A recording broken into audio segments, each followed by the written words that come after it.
So we will, now that we have all these parts of ourselves in the room, we're going to sit for a little bit and we're going to work with them. We're not going to suffer intentionally, but to the best of our ability, kind of invite those parts into the mind and meet the experience with compassion. And doing our best to kind of dropping some of the stories, noticing what the stories are, dropping them. So much of mindfulness, always coming back to the body, meeting that with compassion and kindness and patience. So finding a way to sit that feels comfortable for you. It can be upright if that's possible, but also relaxed.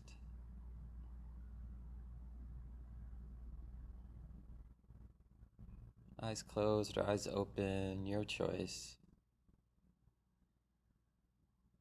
And starting with a few longer, slower, deeper breaths. Just to help the mind and the body kind of settle and arrive together.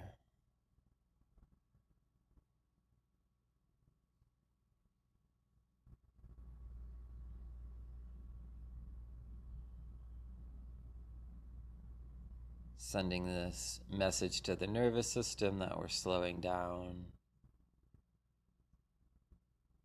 And we can rest. As you're ready, just letting go of any control over the breath and allowing the body to breathe naturally for the rest of the meditation. What does it feel like to just let go of any control over the body and allow the body to breathe all on its own? In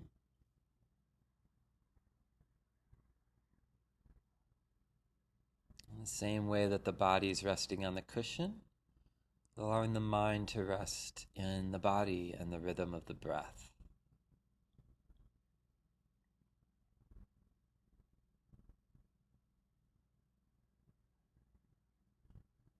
Being aware of the body from the body, bottom up rather than top down awareness.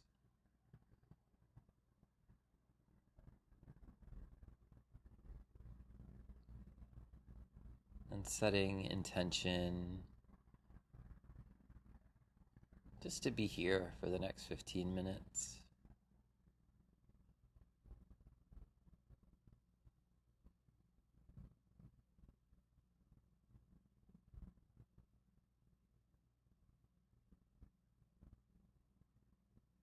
And the attitude that we take towards the thinking mind in mindfulness generally is just allowing it to just kind of chatter on in the background when it wants to think. It's not a problem.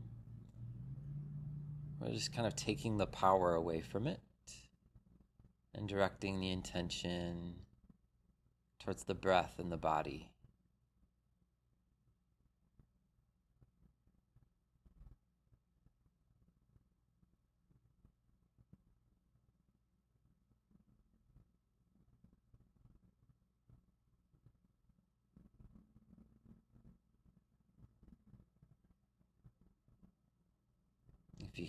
If the mind starts to wander and think, just allowing it to be like a phone is ringing, but you know it's not for you.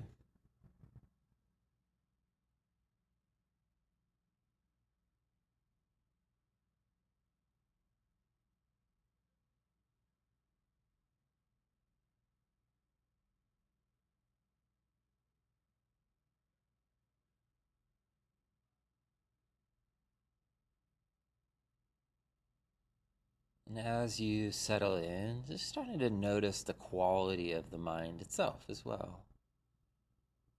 Noticing the quality of awareness, just a simple knowing, presence of mind. And also noticing if there's any judging, comparing, evaluating.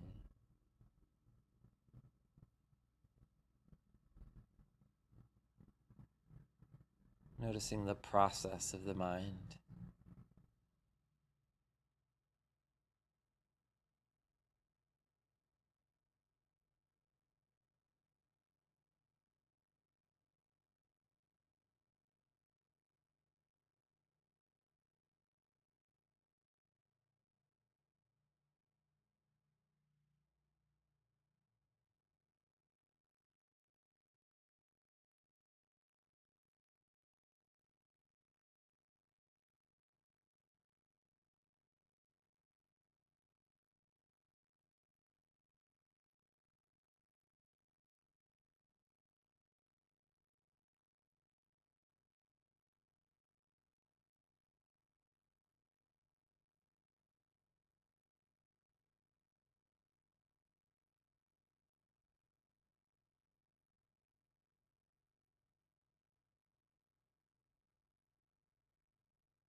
And now just allowing your mind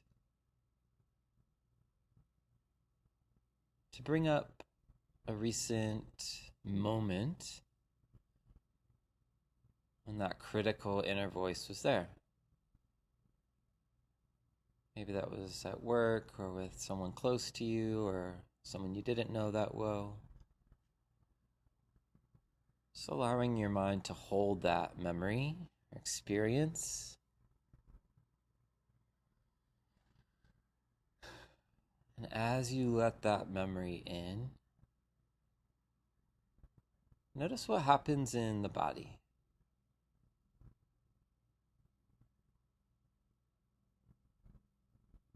Notice any subtle shifts, any tightening, any feeling that's arising with this memory in mind.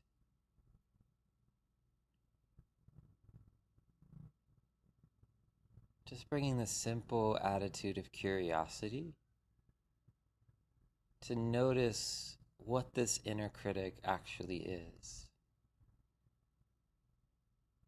It's kind of constellation of thoughts, images, words, feeling, emotion, sensation.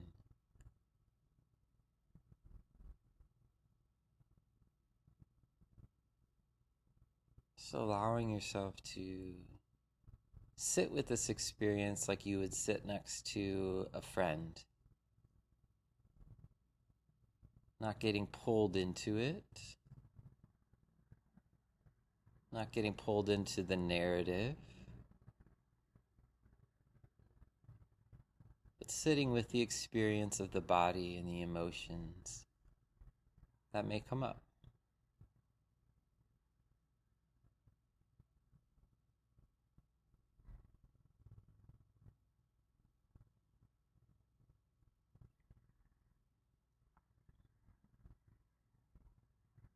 In Buddhist terminology, we talk about the second arrow, or the added unnecessary level of psychological suffering that the mind seems to want to add to so many experiences. There's the discomfort of the experience, often in the body or emotional. And then there's the self-judgment or the story, which is a layer that gets added on top. And it may have somatic or components in the body as well. So just noticing the experience that arises from the memory itself, whether it's in the body or the emotion, the story, and then the extra layer that the mind wants to add, maybe the resistance, or the self-criticism, or the should or shouldn't.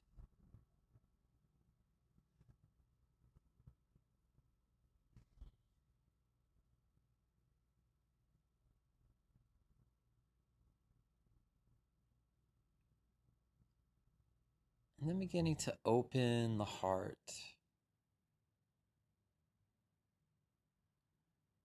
Can this be allowed right now? If there's nothing to fix,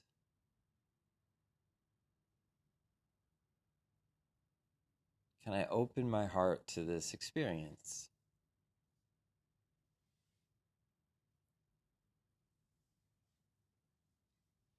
And we're going to use some really simple phrases just to offer from the heart towards this inner critical voice. I see you. I feel you. And I'm here for you. Something simple you might say to a friend who is struggling. Silently offering these phrases from the heart towards this critical voice. See you. I feel you. And I'm here for you.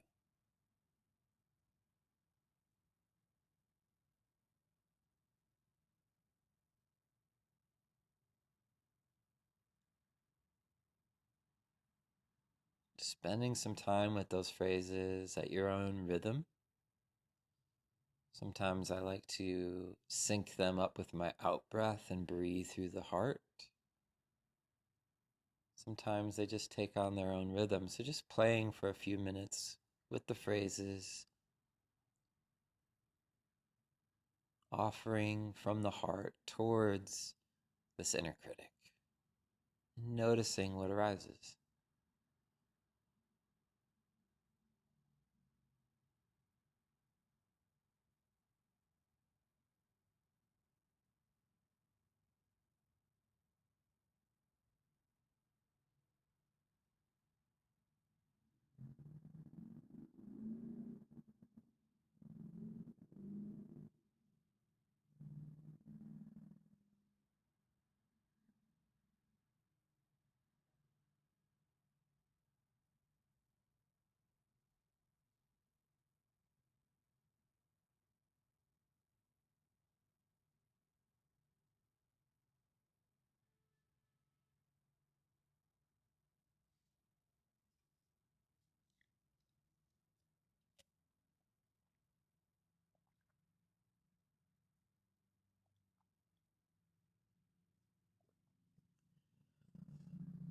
I see you, I feel you, and I'm here for you.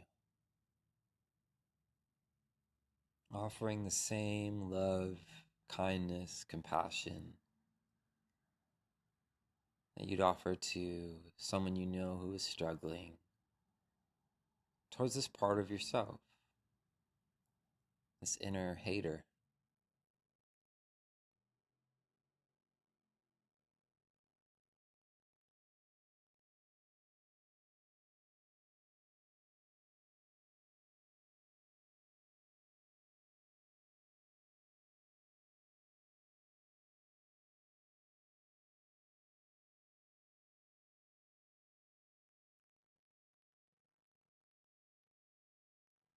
One of the famous lines of the Buddha, hatred never ends with hatred.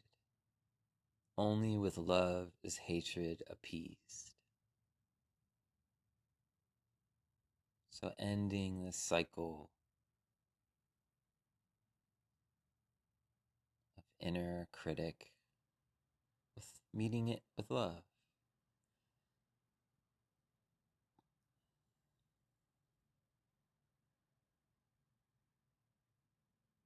And beginning to let go of the memory or the story altogether.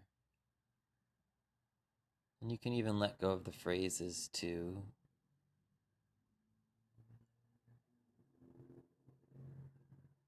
Just coming back to the simplicity of the body and the breath. Noticing the quality of the heart, quality of the mind.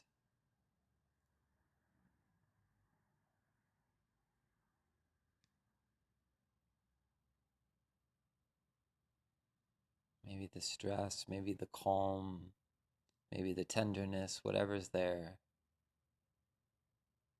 Always just meeting it with this attitude of curiosity.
But yeah, my main hope through this process is just to kind of normalize how common this is, and how it's really, I don't know if does anyone have no experience of this? Yeah, okay. Yeah. No critic of anything I've ever done in my life.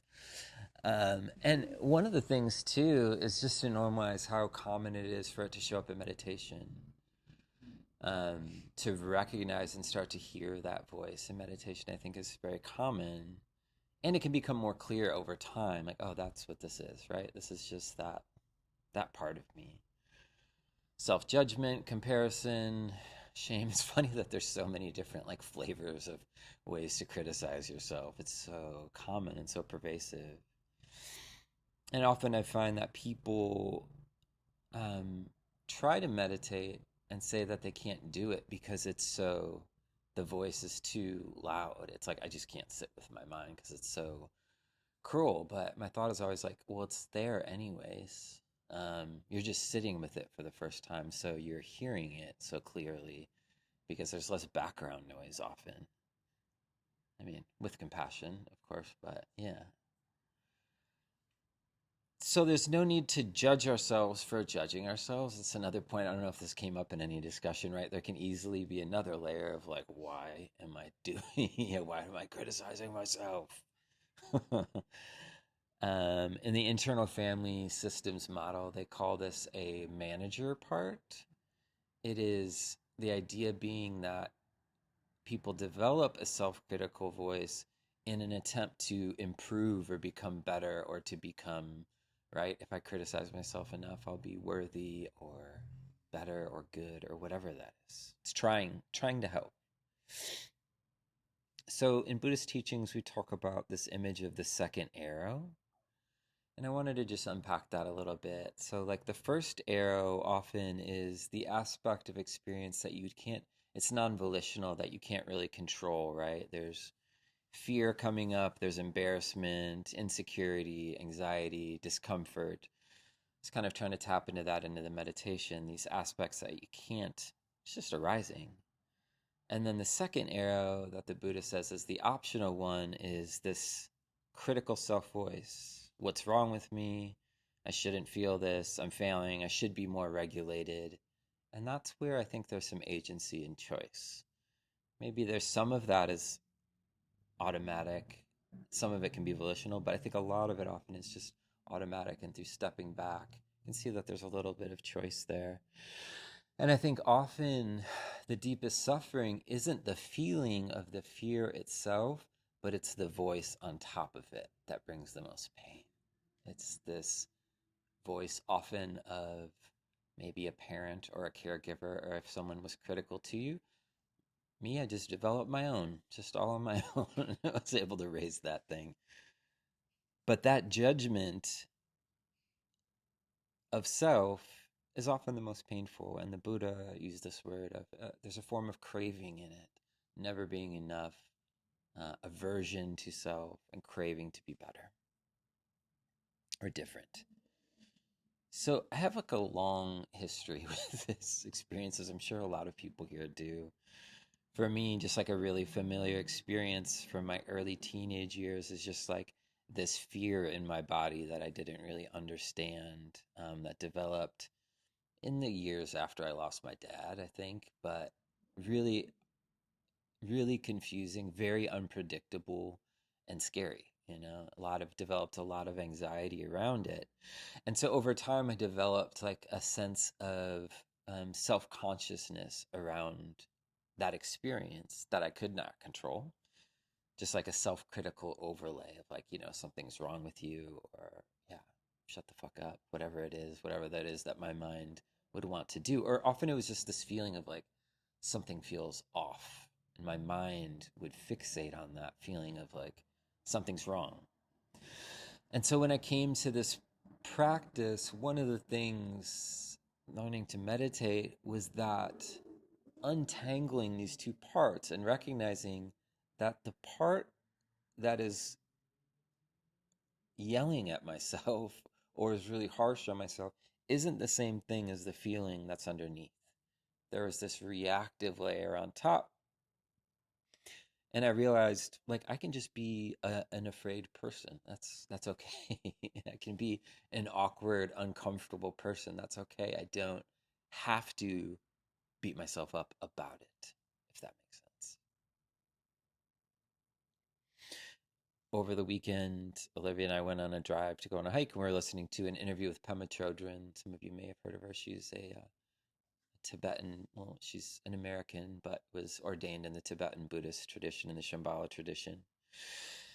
And her point was like so simple and clear, and she's such an incredibly wise person, but that so much of this practice is just becoming familiar with the discomfort.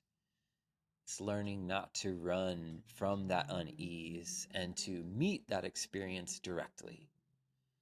And they had a little laugh in the interview because he was reading back to her some, she's written 4 or 5, probably plenty more than that, but some of her book titles, and they all have a very common thread to it. When Things Fall Apart, The Wisdom of No Escape, Comfortable with Uncertainty, Welcoming the Unwelcome. All different books, but kind of a thread there. Obviously, something that's been very central to Pema's practice is like practicing dropping that story, being with the body and the emotion or the direct experience. She says the most fundamental aggression to ourselves, the most fundamental harm we can do to ourselves is to remain ignorant by not having the courage and the respect to look at ourselves honestly and gently. Yeah, that really landed with me.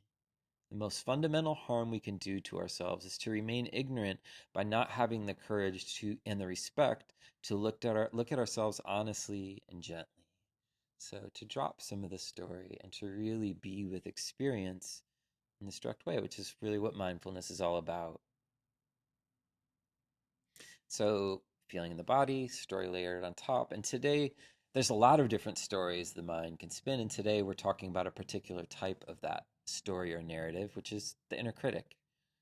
Often just conditioned, very habitual, automatic, but most importantly, optional, not required, and actually culturally specific. This is a famous moment when I think it was the Dalai Lama was teaching to a bunch of Western teachers. They were asking how to work with this part of the mind, this really critical. All of our students are really hard on themselves, and he didn't understand what they were talking about. Like the translator was having a difficult time explaining because it just didn't really exist in Tibet, this idea of being so hard on yourself. And so I think a lot stronger, at least in Western culture, from my understanding. Lucky us. Yeah. So the thoughts, they may arrive automatically, but the choice is to not keep feeding it, instead tending to the underlying fear, the insecurity, and releasing the judgment on top. So we talk about the Four Noble Truths in Buddhism, suffering, the source of suffering, being craving, and then third noble truth, the possibility of freedom and of release. It's always the good news that it's always accessible. There's this possibility to release from the grasping to the story. And this is a practice of relating to experience. So anxiety can arise, discomfort can arise, criticism can arise, but I don't have to create an identity around it. This is so central to Buddhist meditation. It's just an experience that can arise and pass. I don't have to create a me out of it. And that even in the uncomfortable moments, there can be freedom. It can be in a deep discomfort or fear, but the mind can still be free within that uncomfortable experience if there's not grasping or pushing against or beating myself up about it. In the Tibetan tradition, there's this phrase that I often hear from a lot of these teachers. They say that these parts of ourselves self-liberate if we allow them to.